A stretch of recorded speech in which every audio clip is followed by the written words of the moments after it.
I would say I'm a disruptor. So, of course, I like to listen and to explore.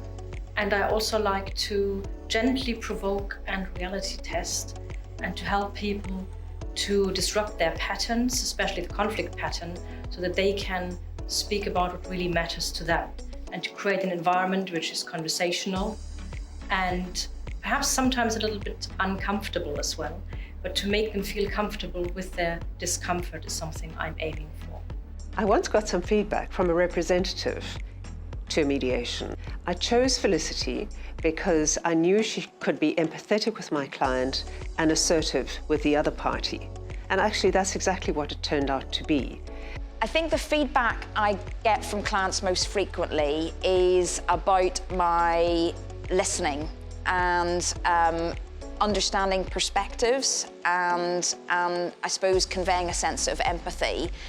And that is really important to me because not only in terms of understanding the conflict and what they're hoping to get out of the mediation process, but also in terms of building rapport with them, building that trust with them.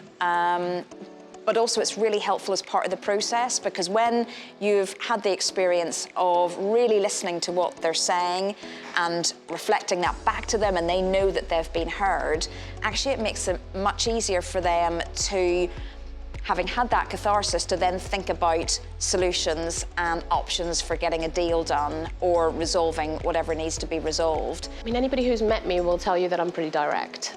So I think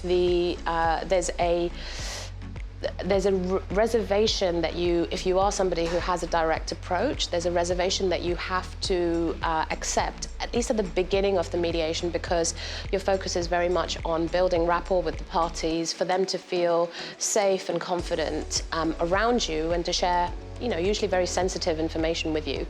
So I think I have to actively sort of pull back some of that directness. But I think it does me a lot of good later on in the process because once I've built that relationship of trust and confidence, I can rely on that for them to go with me when I ask some challenging questions or push them, when things are getting a little bit stalled or progress isn't quite where they want it to be. My personal mediation style is quite personable and warm, I would say. The parties tend to feel at ease when they're speaking to me, and I can quite connect easily with them. Yeah, and I'm good with numbers.